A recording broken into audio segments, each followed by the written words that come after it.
It was about something awful. I think it was a warning about children's hair getting stuck in pool drains and horrible accidents happening that I think they used me as an example of a kid like swimming along and her hair getting caught in a pool drain. Welcome to Story and Craft. Now, here's your host, Mark Preston. All right, here we go. Back again. Another episode of Story and Craft. Thank you so much for coming back by. If this is your first episode, my name is Mark. Good to meet you. Good to have you along. Today, sitting down with Virginia Gardner, talented actor. She, of course, was in Halloween. She was in Beautiful Disaster and Beautiful Wedding with Dylan Sprouse, the show Runaways. The new film she's in is called F, Marry, Kill.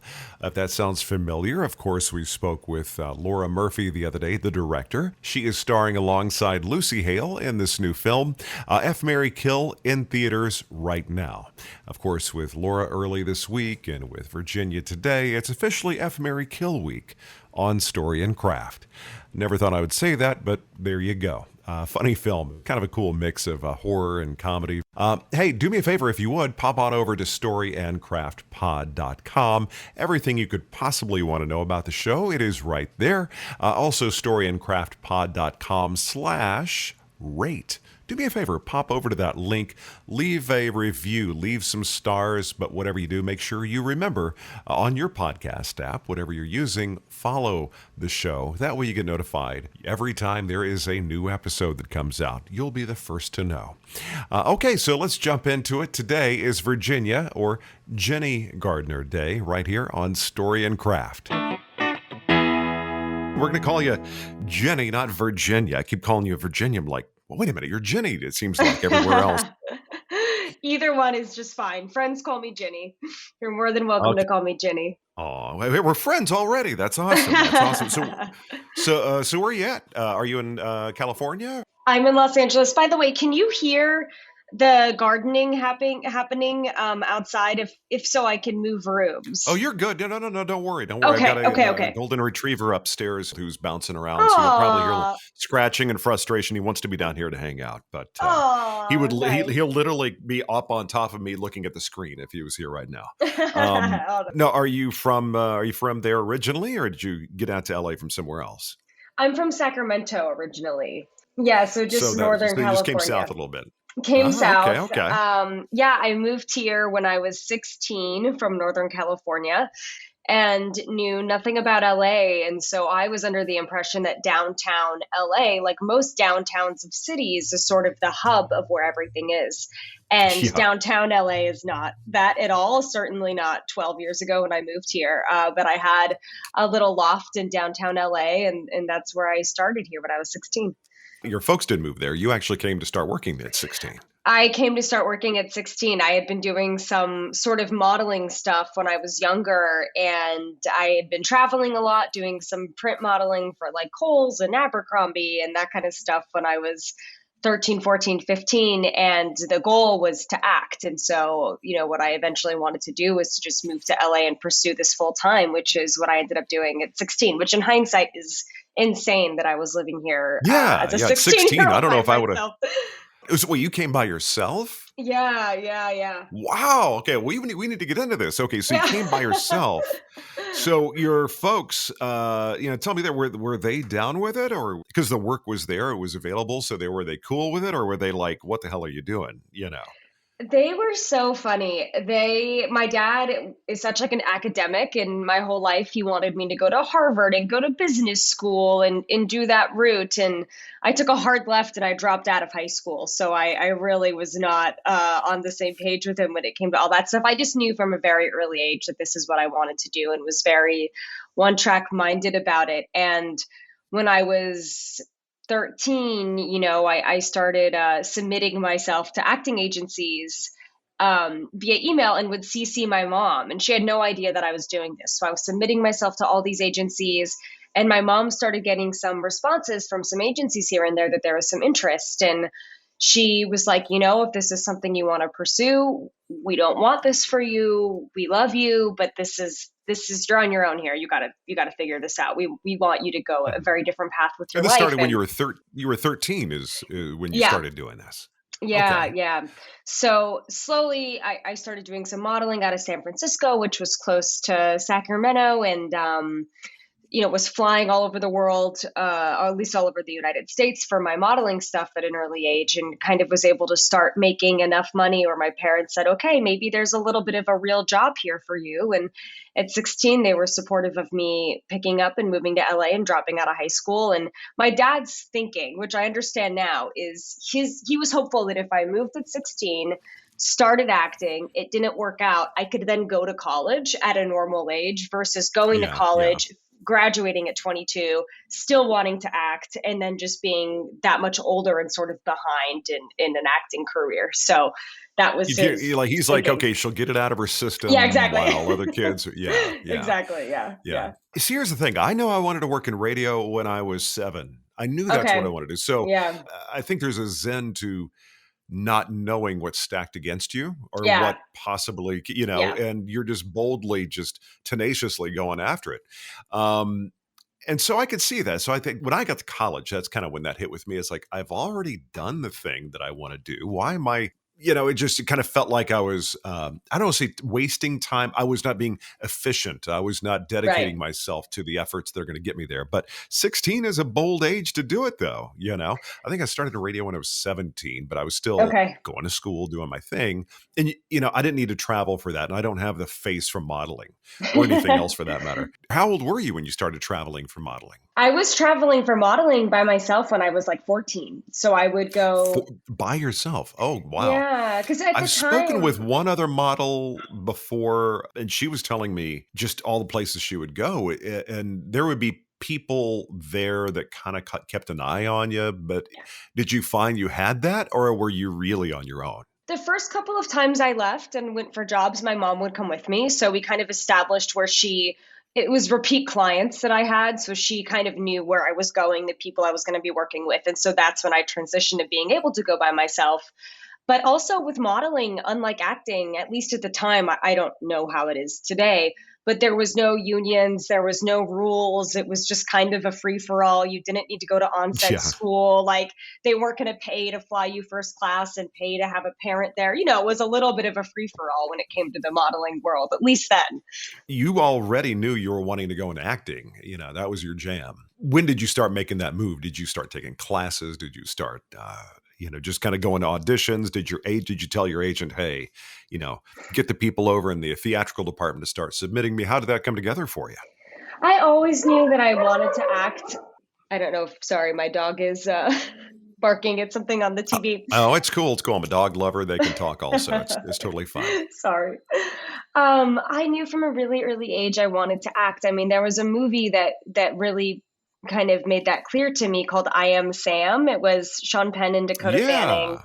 Yeah, I have a brother with autism. And so at that age, I was sort of figuring out what that dynamic looked like and hadn't seen or met, anyone else with autism. And that was so a confusing thing for a younger sister to watch her older brother go through. And I remember that movie having such a strong impact on me and feeling so seen and like I could understand more of the world and someone I loved through this film. And Dakota Fanning kind of was blonde and around my age, and I felt like I could relate so deeply to her in that film. And that's kind of what ignited this spark in me, and to want to be able to understand more of the world and myself through acting and through creative expression like that. So it just kind of went from there. And I did a lot of local theater when I was younger and would make my parents sit in the living room and watch me as I performed. Like I always just kind of felt like I was a bit of a performer. And then it just kind of went from there, and eventually talked my modeling agency into letting me get a theatrical agent, and then it snowballed. You said your dad was an academic. Was he like a college professor or He's just academic. or he just put a lot of value in academics? A lot of value in academics. What kind of gig did he have or does he have?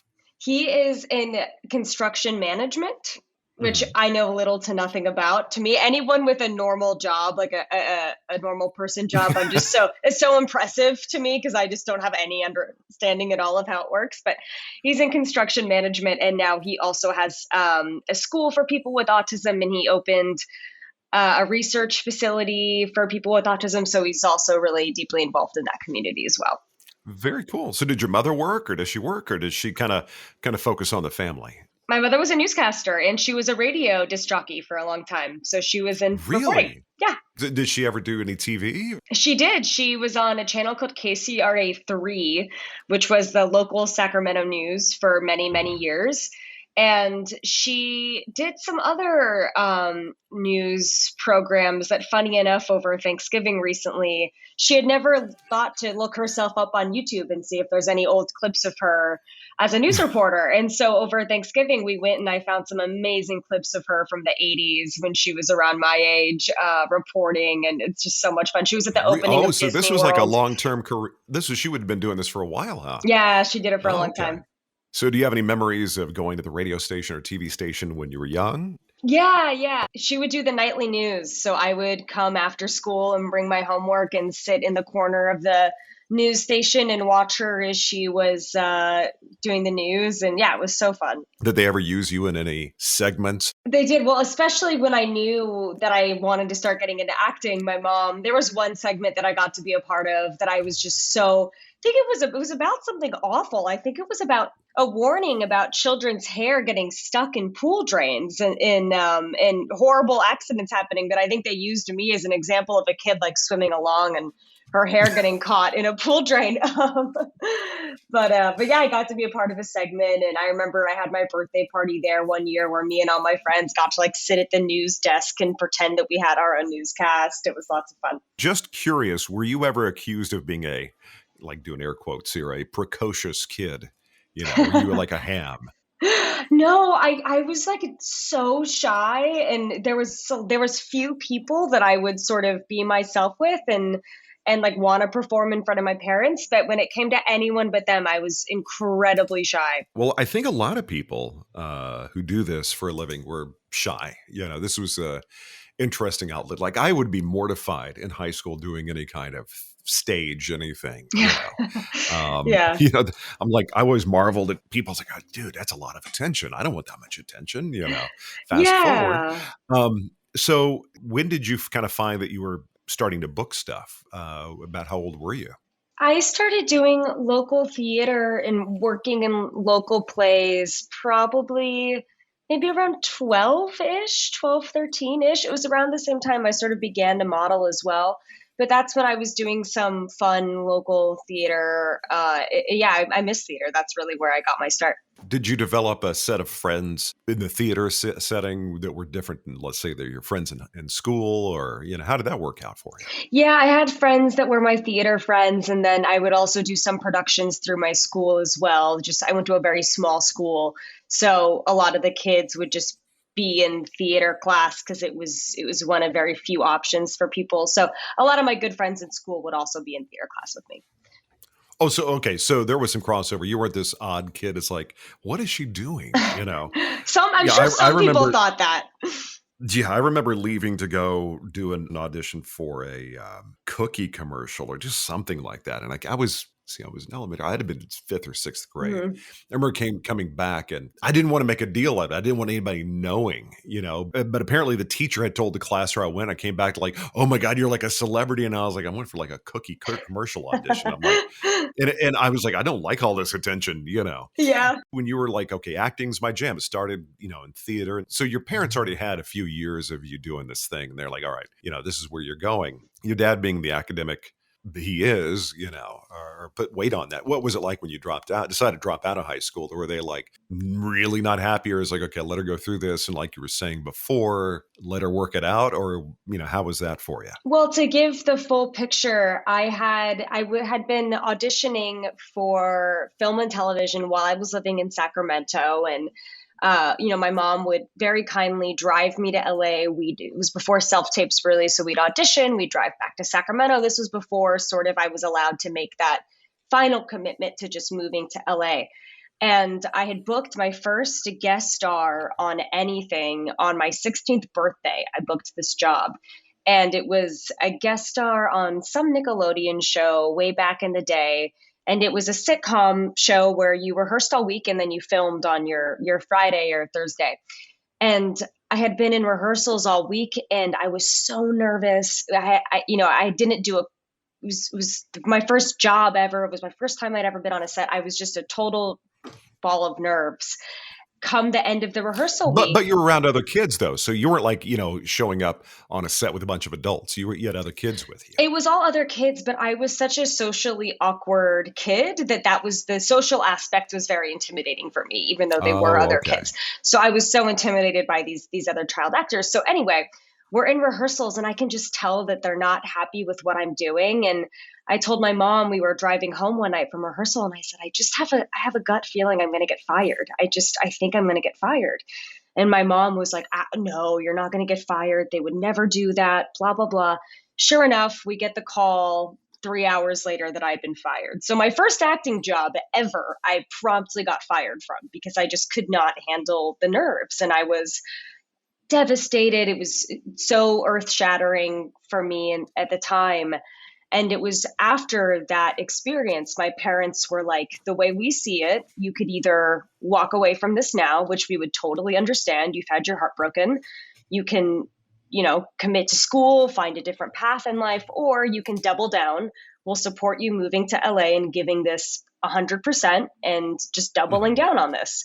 And I said, I want to double down. So that's what prompted the move to LA at 16 and leaving high school and just sort of giving it everything I had. Again, I think my dad kind of with the hopes of, well, she'll do this till she's 18 and then she'll just go to college anyway. Well, did you get into acting classes? I mean, did you kind of do a little bit more formal training? Was that something your dad maybe said, hey, maybe you should do that and then get the nerves worked out? Exactly. Yeah. So I was in a bunch of I moved here at 16 and was living by myself here, but was in 4 classes a week. It's not like I was off doing whatever. I took it very seriously as a student of this craft. Right.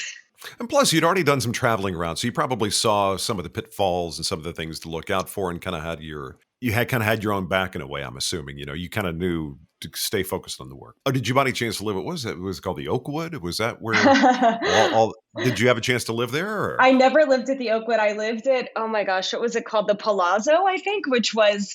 It was like the Oakwood and the Palazzo were the two that people either lived at, and I was at the Palazzo. But I know the Oakwood. I watched the documentary on the child actors at the Oakwood, which is phenomenal if you haven't seen it. Wait, there's a documentary on that? Oh, I didn't know there's a documentary. Yeah. I gotta go watch that. It's very sad, but a great documentary on just kids coming out for what used to be pilot season and living at the Oakwood with their parents, and it's great.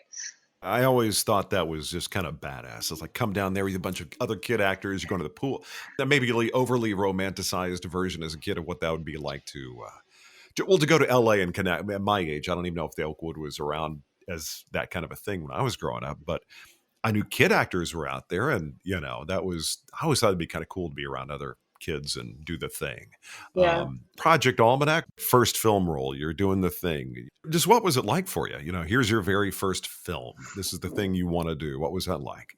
It was insane. I mean, for your first film to be a Michael Bay produced studio movie was wild. And I don't think at the time it occurred to me that is extremely rare to have something like that happen. At the time, I was so green that I just kind of felt like, oh, surely this is like what everyone's first film looks like, when it's so not the case.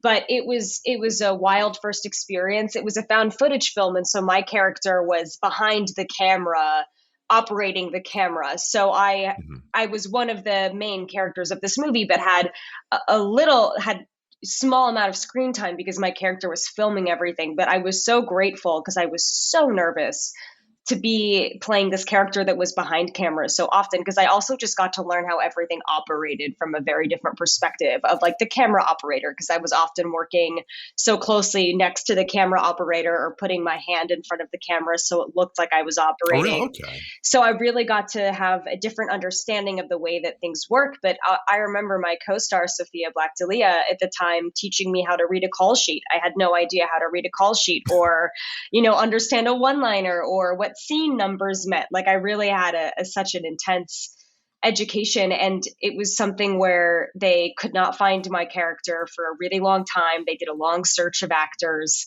And I was one of the last people they read. And I booked the job and left the next day. So it was within 24 hours. Real? I Okay. auditioned, booked this job, and then left for Atlanta. So it was just such a whirlwind of a crazy experience. Oh, yeah, that's right. Because that's really when all the things started kind of kicking off, shooting in Atlanta right about then. Yeah. It's funny because I talked to Dylan Sprouse a little while back. Now, you did 2 films with him, right? Yes. 2 Yeah. like Beautiful Disaster, Beautiful Wedding. I still haven't seen them. I want to. In fact, that was something I wanted to watch before I talked to him. But he was a guy who had that kind of kid actor thing. Did y'all compare notes ever? You came up at a time like as a kid actor, and so he had as well. Was that a little easier working with somebody who had been doing this since they were young? Or I'm just kind of curious what it was like connecting with somebody like that. Well, it's such a different experience what Dylan had versus what I have. I was working as a kid modeling and in local theater. When I booked Almanac, I was 17. So I wouldn't say I was so much of like Okay. a kid working actor, where Dylan obviously had been doing this since he was a child and had so much fame at such an early age. That's such a unique experience and in such a different childhood than what I had. But it's so amazing working with someone like Dylan. And I had this recently with Lucy Hale on Fuck, Marry, Kill, where they've been doing it for so long. They're just absolute pros, and you ask them to hit a mark and they can do it with their eyes closed while doing 7 other things. And it's just so Mhm.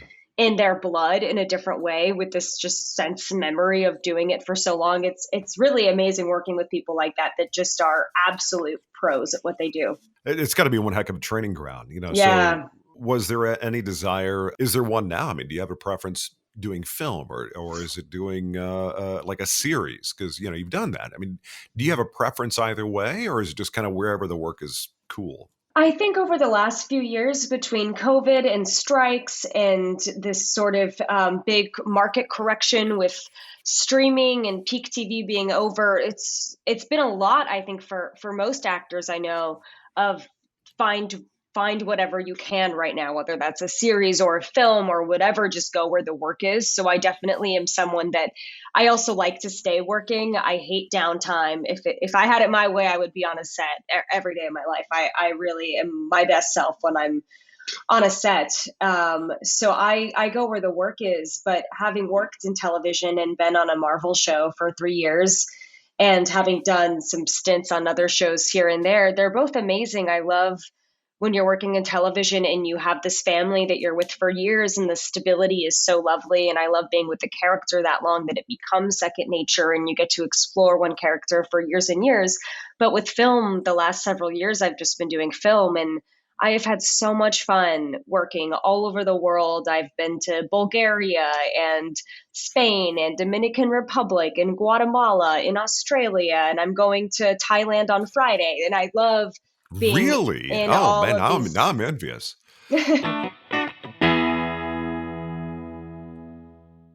Hey, it's Mark Preston, and I would like to tell you a little bit about one of our sponsors, X-Chair. Whether you're working from home or in the office, if you have a job or a task that has you sitting for a long period of time, this is the chair for you. Very comfortable, very customizable. They'll make it pretty much any way you want it. The look, the feel, the fabrics, everything. Plus, this is the kind of chair you can adjust to make it fit you just right. No matter your body type, it's spot on. I love my X-Chair. It has the Almanac cooling, heating, and massage technology. It is going to make your lower back feel so very good. Got to throw a little bit of love to X-Chair. It's the chair I'm sitting in every time I talk to a guest. So I've had a lot of time to have my tush in this chair, and the tush, the back, everybody's happy. Just go to storyandcraftpod.com/chair. Once again, X-Chair, check it out, storyandcraftpod.com/chair. Love my X-Chair. Your back will thank you. And knowing I was talking to you, let me go check out a couple of things you've done. And I wanted to see the movie Fall, but I was like, no, no, no, no, no, no. I can fly an airplane, but man, that whole, I think, climbing the tower, I'd be Hmm. cringing the entire time. Heights are not my jam. I will say that. They're almost a kryptonite at some level. But did they really have you up on a high thing? Where did you have to do any real climbing, or was it green screen for a lot of that? It was not green screen. We did it practically. It was 100 feet off the ground. So they built this tower that was 100 feet tall on a cliff that was 2,000 feet tall. So for all of their wide shots, we were actually 2,100 feet up, which was supposed to be the height Oh, of the real tower. So at the beginning of the film, we climb up and then a ladder breaks and we're stuck up there. So the first couple of weeks of filming, we would climb every single day. And then eventually, once the ladder broke and our characters were just stuck up there, they had a cherry picker and they would put us in the cherry picker. They'd bring us up 100 feet and they'd harness us in, but we'd have to jump from the cherry picker to the tower and just be up there no, all day. no, no. Yeah, it was a I would wild not do experience. that. Yeah. I could not focus on acting or creating story and I'd be like, maybe that would work. I'm too freaked out being up that high. I found that it made it so much easier. We were actually interacting with real environment and winds, and actually, if you stepped a little too far, you would be looking over such a high height. I loved doing it practically, and I think it makes your job as an actor so much easier. Well, I think there is zen to that when you're really experiencing the thing that the character is experiencing, you know. But like I said, I wanted to watch it. I keep seeing a little icon show up on my screen. I want to watch that. I'm like, but they're how far up? Nope, no. Yeah, I just knew it would be an yeah, uncomfortable watch for me because I don't know what it is. Like I say, I can fly an airplane, but being up that high, no. yeah, But now the film the F Mary fuck Mary kill what it it's just so funny seeing it as it shows up as F asterisk asterisk yeah. asterisk, you know. How did that come to you? How did that project come along? That came to me, funny enough, through one of my best friends who's been my friend since we were 6 years old, was at her gym in LA and was talking to a personal trainer at the gym. And he goes, "Hey, I think my wife's about to do a movie with your friend Ginny." And she came home from the gym and she called me and she was like, "Are you doing this movie, Fuck, Marry, Kill? My friend says his wife is about to be working with you." And I was like, "No, I've never heard of this movie. I have no idea what you're talking about." And called Uh-huh. my agent later that day, and sure enough, my agent had heard of it. And anyway, we tracked it down and made it happen. And I read the script and immediately was so excited about it and excited about the opportunity to work with Lucy Hale, who, like I said, is just brilliant and so much fun to work with. And yeah, that's kind of how it all came together. And within a few weeks, I was in Canada. Like Vancouver or Kelowna, Canada, uh, which is a beautiful place. It's wine country of Canada, and I love wine, so I was just in heaven. I got to ask you, you said it. So, what kind of wine is your favorite varietal? Oof, I love Italian wines. I love Tempranillo. I love, I'm going to butcher the pronunciation, but like a Barolo or a Barbadesco. Mhm. But the Kelowna wine scene is really fun because they don't have the climate there to really grow the same kind of varietals that you see elsewhere. So they're kind of like the rule breakers in the wine industry, where they're doing these really funky varietals that only they can grow and sort of making the Oh, best okay. out of what their climate allows. So they have all of these really like funky, cool wines that I had never seen or tried anywhere else. It's a really fun Yeah, wine I'm kind of scene. a basic guy. Yeah, I'm very basic when it comes to wine. Like I like a chilled white wine. If I'm just Yeah, sitting down chatting, I'm like a Pinot Grigio or whatever, you love know. it. But my son was in town. We only have one really good Italian restaurant on the island. They have other ones, but I think it's only one really good one. And they make their own pasta and everything. And I said, so we go there and I want a Sangiovese, which is kind of my red. Yeah, Like I only drink red wine when I have Italian food, and they didn't have that. I was like, well, I got to do Chianti. I got to go yeah. OG. You know, just kind of your basic red wine. Have you ever done that whole wine country tour thing? You know, have you ever done that since you're not that far? Oh, we would, when I was living in Sacramento and when I would come back to visit family in Sacramento, we would go to Napa. My husband and I got married in Napa. We honeymooned in Tuscany. So we've done all the Really? wine Okay. tours, and yeah. I'm a big wino. Well, I have to ask, what was the best thing you had to eat in Tuscany? Oh, oh my gosh. We went to this incredible restaurant. I am the worst for not being able to remember the name, but it was on chef's table, and it's this incredible chef that specializes in meats, and he doesn't like to waste any of the animals. So he Oh, serves okay. you all of these incredible cuts of meat that ordinarily would go to waste. And it's all sort of a communal table where he stands in the middle and he just grills up these meats for you and just throws some salt on them. It's so Oh man, simple. that sounds It amazing. was Yeah, fantastic. It was so great. did you see? I'm really bad about remembering people's Me names. too. Once. Oh no, Stanley Tucci. He has Yeah, yeah. a new book. They sent this to me, and I was gonna check it out. But it was What I Ate in 1 Year is the name of it. A little free Ooh. press for him there. But no, he did that show where he traveled around Italy. Have you seen that? Yeah, we watched it before we went to honeymoon in Italy.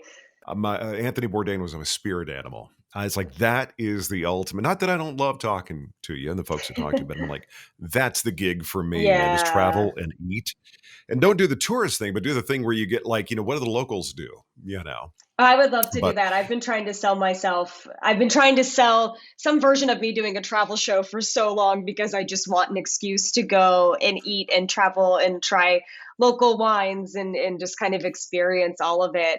And I love, have you seen Somebody Feeds Phil? I saw an episode where he just kind of puts himself like fish out of water in situations. Is that kind of the premise? I think I saw part of an episode Yeah, he once, but travels all over the world and tries really great restaurants. And whenever I travel, just because I love his recommendations, I'll watch his episode and try to hit wherever he went on his show. And I was just watching his Bangkok episode last night since I'm going on Friday and am oh, trying to follow his itinerary. Anthony Bourdain had a great, both with Parts Unknown and No Reservations. He has two great, and there's a fellow, I can't remember the chef's name, but he travels to Thailand all the time, Oh, gets recipes, come back. He's got a Thai restaurant, but I think it's on HBO Max. I think, I'll you watch find that. both of them, and I saw that, I was like, holy cow, everything about Thailand, just seems amazing. Yeah. And so, sorry, we were talking about your film and food came up and I went like full We ADHD on have that. to. It's great. So the general premise is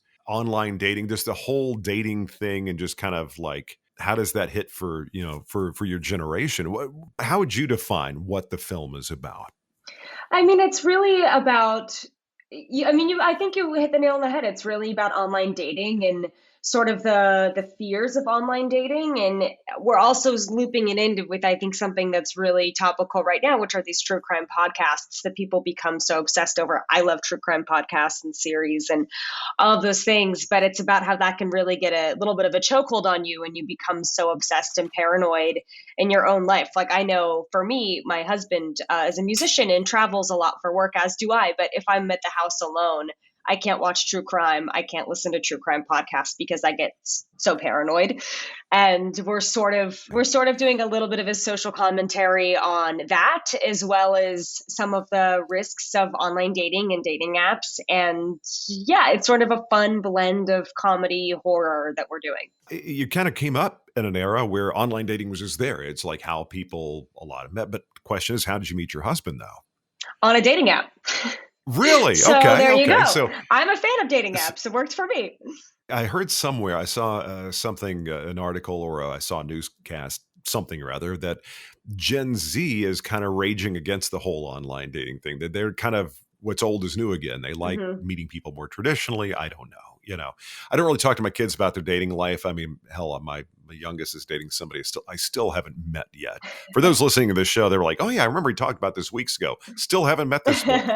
Anyway, but the idea is there's somebody out there who is killing people in the film. Yes.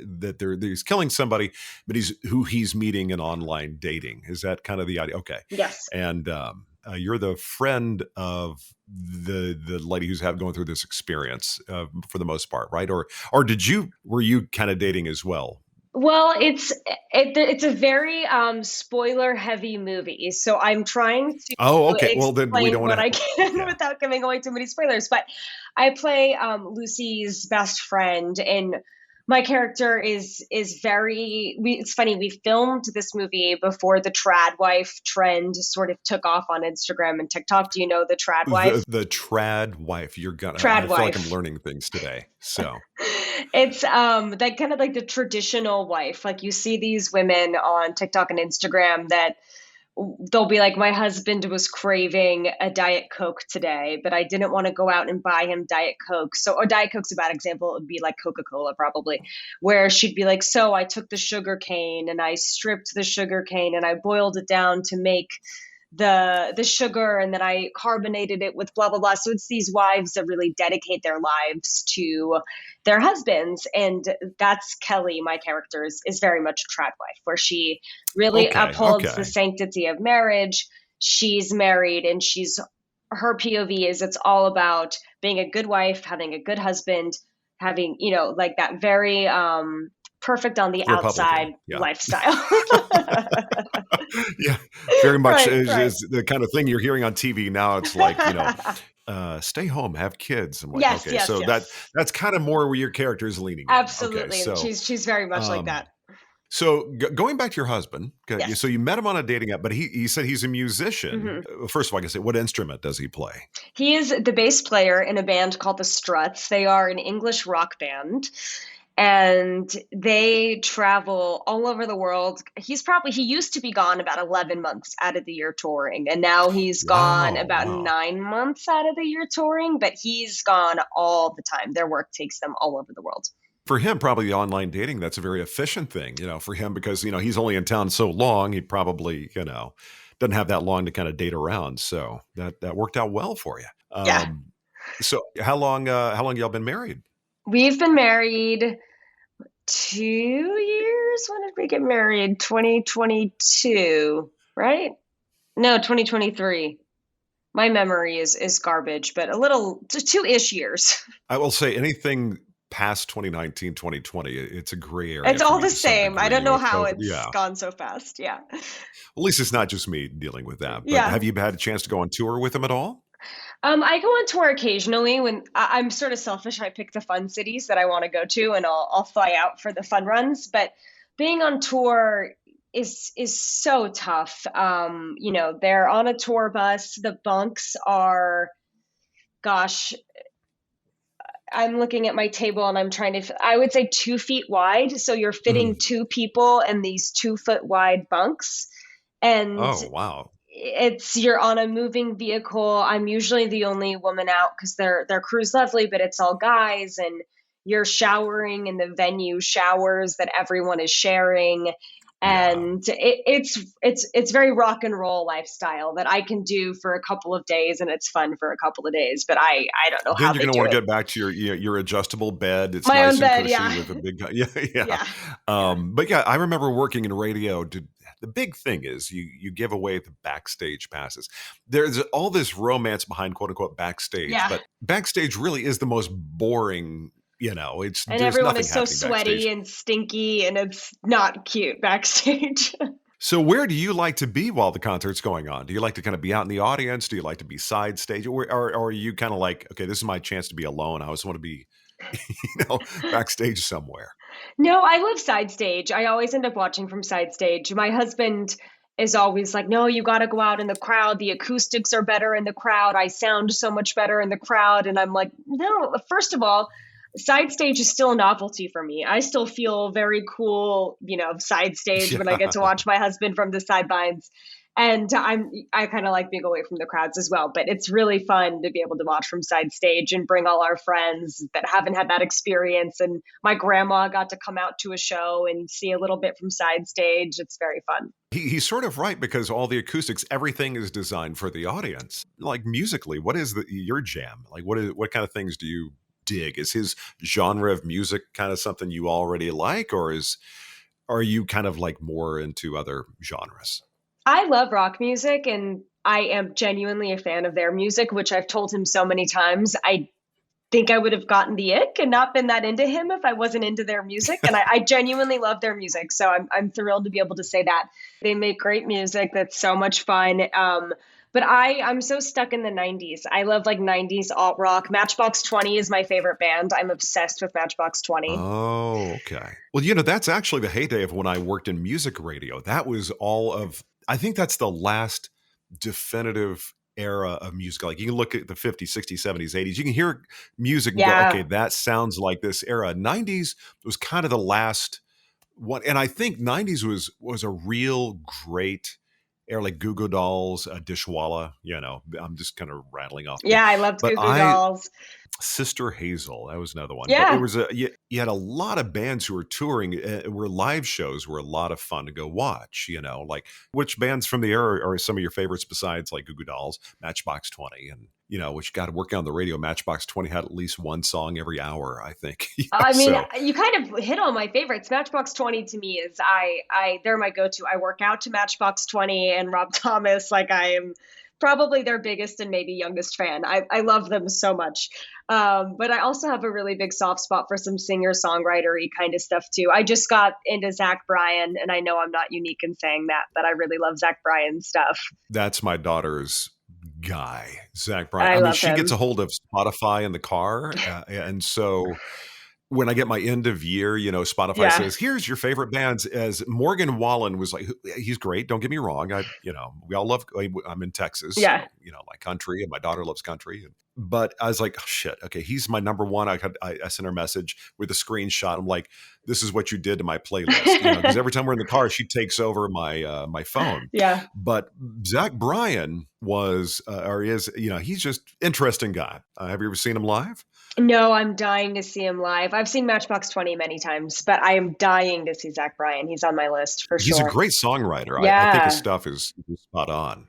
I interviewed, have you seen the video for Nine Ball? No, I Matthew actually haven't McConaughey seen. No. Ty Sheridan. Oh, yes. He plays Matthew McConaughey's son. And the whole idea about Nine Ball is a father who's kind of a hot mess, and his son is kind of. But go watch the video. It's just really cool. I am jazzed about it because my daughter, it's like she would marry him in an instant, I think. Yeah. Like anytime Oklahoma Smoke Show comes on, yeah, great cranks song. up the radio. Now, when you were a kid, what movies were you watching? Like what was, because of course this was something that was a thing you wanted to do. Was there an inspiration early on where there were films like, of course you mentioned, I Am Sam, but was there anything else that you were watching? Like what were your jams movie wise when you were a kid? I had, or even TV. Yeah, I had a couple of VHS tapes that I would just watch on repeat because we would go away. My parents had a little boat that they would take us out on the weekends. And so I would just sit in my little bedroom and I would just watch the same VHS tapes over and over again. So there's like 6 movies that I would. Wait, what is it? A boat? Is it a boat with cabins? Like yeah, it was a little boat with like 2 cabins. And so, oh, how cool is that? Okay. Yeah. So in my little cabin, I would sit and I would watch my VHS tapes that I had, and there was only a handful of them. So I would end up watching the same films over and over again. But it was Eternal Sunshine of the Spotless Mind was one of them. For a little kid, that's a deep end of a pool when it comes to subject matter, if you will, or like concepts, Well, and I can't say, I'm sure that I wasn't fully understanding the film, but there was something that it was Focus Features at the time was making a lot of those movies. And I believe Focus Features made that movie. I could be wrong, but I had this weird sense of what I felt was like a good film and something that felt like kind of artistically elevated in some ways. And those were the movies that I really found myself gravitating towards. So I had seen that movie a million times. On the other end of the spectrum, like Mr. Deeds was another one that I had on VHS, and I would watch Mr. Deeds all the time. Those were 2 of my favorites. I'm trying to think of other things that I was watching at the time. I mean, those are the 2 ones that are coming up. Oh, like, Jurassic Park. I grew up with Jurassic Park as it was coming out, and E.T. and all those amazing movies as well. Well, going back to music, how did you get into the 90s thing? How did that even land as a thing you were into? Because you were, that's a long time. I'm like thinking how long the 90s were, and I really don't want to think about how I hate how long it is. How did that, there's somebody else, God, who would. Okay, it was somebody I spoke with not long ago. They said their mother, they just got a hold of their mother's playlist, and God, I got to work on the memory thing. I'm even, it's ridiculous. I'm taking that thing. Somebody said that lion's mane mushroom stuff. It's like powdered mushroom. Putting it in my, it's supposed to help. It hasn't so far, but I've only been on for a few weeks. We'll see how it goes. Yeah. But like, how did the 90s? How did that genre? How'd you lock into that? Was that something your parents were listening to and you kind of dialed in? Or? It was my parents. I mean, I was born in 95. So I was, I missed the first 5 years of the 90s and was so young for the last half of them. but it was what my parents listened to when I was younger, especially, a lot of my formative sort of childhood memories were on this boat and the amount of time we would spend on this boat. And so we would be cruising around the Sacramento River, and Matchbox 20 would be on all the time in the background, and these other 90s bands, and that kind of alt rock, boat rock sort of vibe that my parents had going. So it just kind of. Well, I got to know, what was your favorite Matchbox 20 song? I'll tell you mine is Long Day. That was my favorite Long Day. Mine might be Mad Season. I love Mad Season. My youngest loved anything she can sing along to had a bad word in it. Yeah. So, she liked Long Day because she could do that. Yeah. But anyway, now she doesn't need a song to do that. But it's just such a pleasure for me to meet somebody that loves that era of music.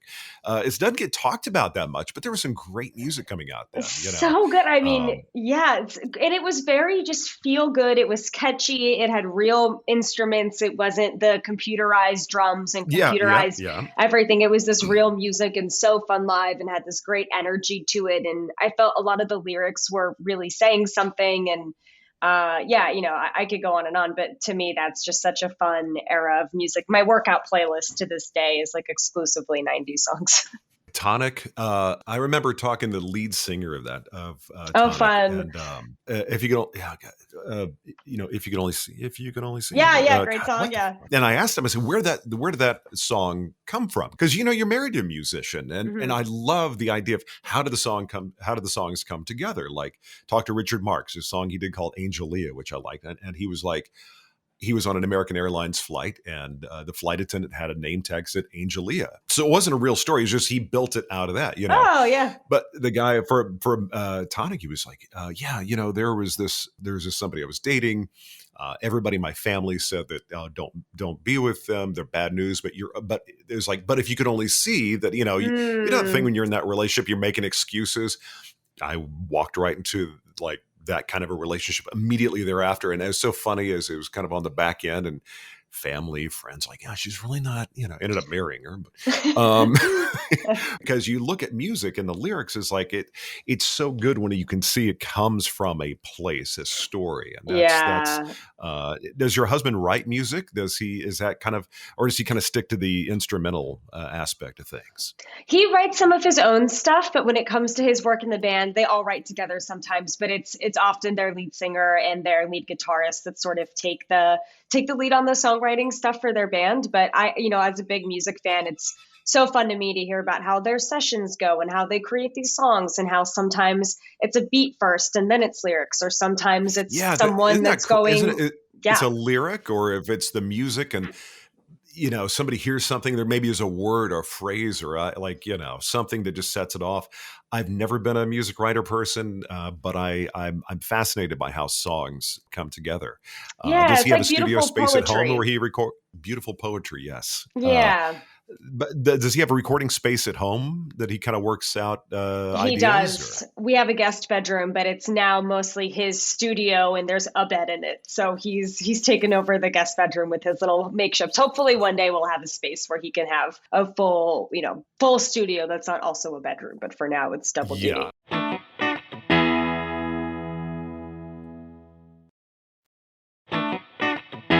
Before we get going, I always like to do something I call my 7 questions. Okay. It's always kind of the way I like to, get a couple things out there I think are fun. And I always talk about food, as I mentioned. So I got to know, what is your favorite, if you say comfort food, what immediately comes to mind for you? Indian food. Love Indian food. Love a curry. I live on an island in South Texas now, right the tip of Texas, called South Padre. And we don't have any of that kind of ethnic stuff here. I'm like, I need Indian and I need Thai. And I said that the other day. I was like, I've not had that in a while. I'm going through withdrawal. Oh, I would be so sad. I love it. I have once a week. I usually have like either a Thai or an Indian food curry, something. I had turkey sandwich for lunch. Now, if you're going to say you had 3 people you're going to sit down with and you're going to talk story for a few hours, now living or not, who would you like to sit down with, and who would be fun to have coffee with for a few hours? 3 people. We've talked so much about Matchbox 20 today. I got to go Rob Thomas. I would love to sit down. I've met him once. He really? I did. He thought my name was Jenny, not Ginny, but I was like, that's okay. Whatever you want to call me, it's okay. Wait. He thought your name was Jenny. Like Jenny. when we were introduced. He was like, "Oh, Okay. nice to meet you, Jenny." And I was like, "I'm not even going to correct him. He can call me whatever he wants to call me. It's okay." So I would love to have Rob Thomas there. I would love to chat with. Oh my gosh. I would love. Oh my gosh. Whenever I'm on the spot with these kind of questions, I can't think of anybody. Kate Winslet. I'm a huge fan of hers. I think she's a fantastic performer. I would love to be able to chat with her about what she does. And let me go like a filmmaker that I would be excited to sit and chat with. I would love to talk to let's go John Malkovich. I love John Malkovich. I'd love to chat with John Malkovich. No, but I don't think anybody said that. But that would be It might be a first, kind of a Mount sure. Rushmore of guys. Yeah. I would love to sit down with him. Yeah. He just seems kind of not out there, but just enough. Like I would like to have him and God, he's in Slow Horses. God, fuck. Between the two of us, we'll never know anyone's name ever. But but I've been watching Slow Horses recently. I know what you're talking about. Of course, I have to just for the sake of. God, this is really. Are you thinking Gary Oldman? Gary Oldman. Yeah. Like everything he's in, it was like The Professional all the way on. It's like God, the guy just like he could literally do everything. So getting a couple people together like that is just like, what would they talk about together? Yeah. That to me would be cool. Yeah. Now, if we're going next question, going back when you were young, Jenny, who was your first celebrity crush? Johnny Depp, which maybe I don't know if. Not to be controversial, I know he's not everyone's favorite person at the moment, but at the time, Johnny Depp in Pirates of the Caribbean was my total crush. Yeah. Probably my first like crush ever was probably Johnny Depp, Pirates of the Caribbean. As a pirate specifically, though. Yeah. If let's say your next question, you're going to be living on an island, an exotic island, something beautiful, a resort, somewhere you want to be, but you got to be there an entire year. There's no streaming, no internet, no nothing. So you can bring one movie and like on DVD, and you can bring one CD with you. You can something to listen to over and over again, something to watch over and over again. What would that DVD be, and what would that CD be? I don't think I'm going to say anything new. I'm going to go back to Matchbox 20, probably. I think the album is Exile on Mainstream. So I would go Exile on Mainstream, and then I would go Eternal Sunshine of the Spotless Mind. Those are such comforting pieces of art for me. I would happily watch and listen to both of those forever. Love them. Yeah, Jim Carrey is somebody I would love to sit down and talk with. He's fascinating. Yeah. We did kind of answer that question previously. I was like, if you chose something besides Matchbox 20, I would be like, really? Okay. Yeah, right. From the time you get up to the time, next question, time you get up to the time you go to bed, what for you would be the definition of a perfect day, the component parts, the things that would comprise that perfect day for you? For me, a perfect day... I love exercising. Starting my day with exercise is something that to me is like a luxury that I look forward to every single day. So it would have to be a gym session. I love an ice bath, a little bit of a 3-minute ice bath. And then I would. Oh gosh, I don't know if here you're climbing these towers and in the ice bath. You're choosing two things I think are the most unpleasant things. Wild behavior.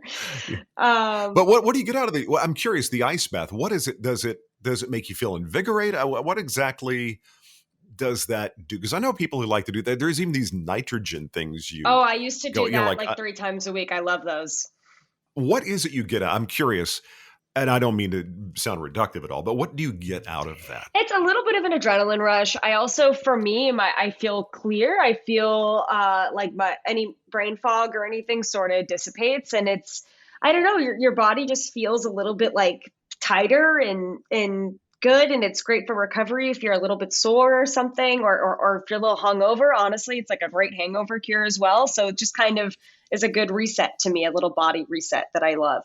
I saw an episode of Anthony Bourdain. I think it was No Reservations. He did that, and they explained what it does physiologically. It makes your body. I hear like friends up north talking about how cold it's getting. I'm like, yeah, you can keep that. Yeah. We're 54 degrees right now, and to me, this is too freezing. Chilly. Yeah. But I resisted. A lot of times, if you think something's not going to be cool, you go do it, and like, okay, yeah, you might change your mind. You actually might like. Yeah. Yeah. We'll think I'll contemplate that. Actually, that sounds. Now I'm thinking about it. Maybe that'll be a good thing. Now, if you were looking, this is what you're doing for a living now. If this was not an option for you, where do you think you'd find joy as another vocation besides doing this thing? My answer has always previously been therapy. I like being a therapist. I'm so fascinated by people and the study of people and having conversations that I think that would just be a really fascinating career.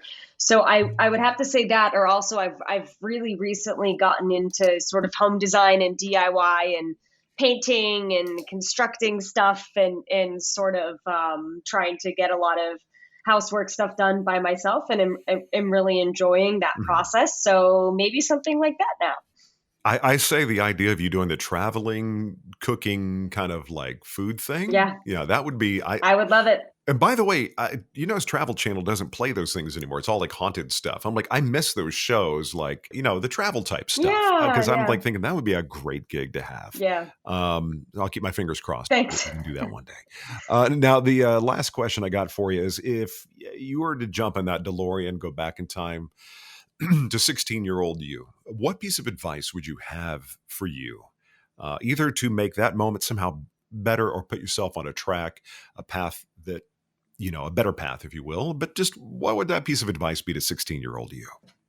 I just think the advice would be just trust in yourself and trust that what's meant to work out will work out, and it will.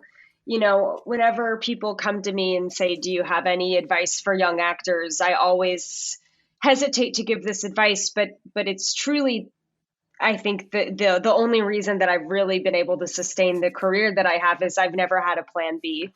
And I never had a high school diploma. I didn't have a college degree. There was never anything that I felt I could fall back on. And so many times in this industry, in this line of work, you have your heart broken again and again. And I would have walked away so many times if I had anything I could have fallen back on, but I had nothing other than you have to make this work. And that's been a really valuable thing for me is not having anything to fall back on, but just sticking with this and making it work. I think it helps with focus. Yes.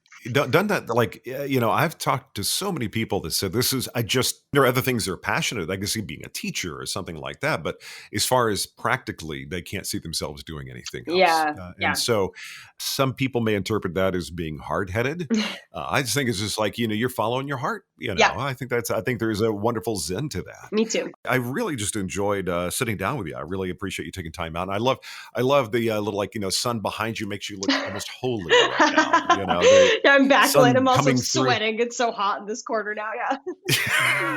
It's great to meet somebody else who has such a love of the 90's music. Yeah. That's 90's music and food. There was 90's music and food. Yes, indeed. Well, do you have anything else in the queue that's coming out anytime soon as well? I do. I have a movie called The Breed Apart, which is coming out, I think maybe in the next couple of months, maybe like May, April of this year, which is a sequel to a movie called The Breed that was released about 20 years ago. So it's a fun kind of reimagining of that movie. And then I made a movie called Killer Whale in Australia a few months ago, which is really fun. And that'll be out sometime this year as well. Fantastic. Well, thank you. It's been a pleasure, and I'm going to go look up the Struts. Going to check out your husband. Yeah, check them out.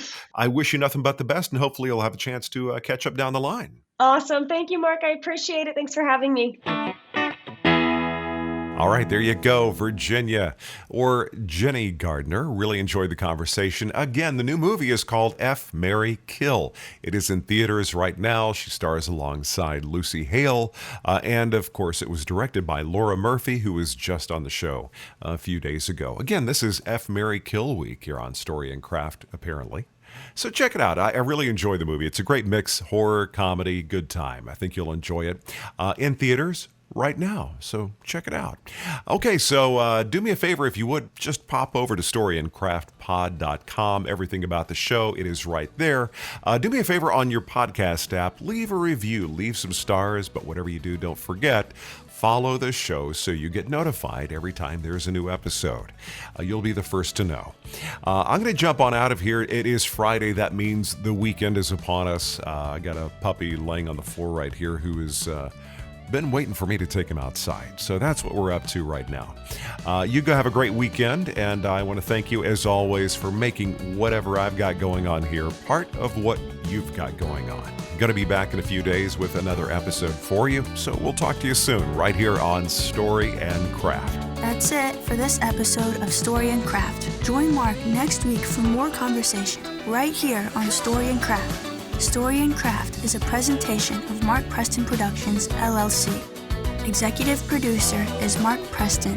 Associate producer is Zachary Holden. Please rate and review Story and Craft on Apple Podcasts. Don't forget to subscribe to the show on Apple Podcasts, Spotify, or your favorite podcast app. You can subscribe to show updates and stay in the know. Just head to storyandcraftpod.com and sign up for the newsletter. I'm Emma Dylan. See you next time, and remember, keep telling your story. Come on.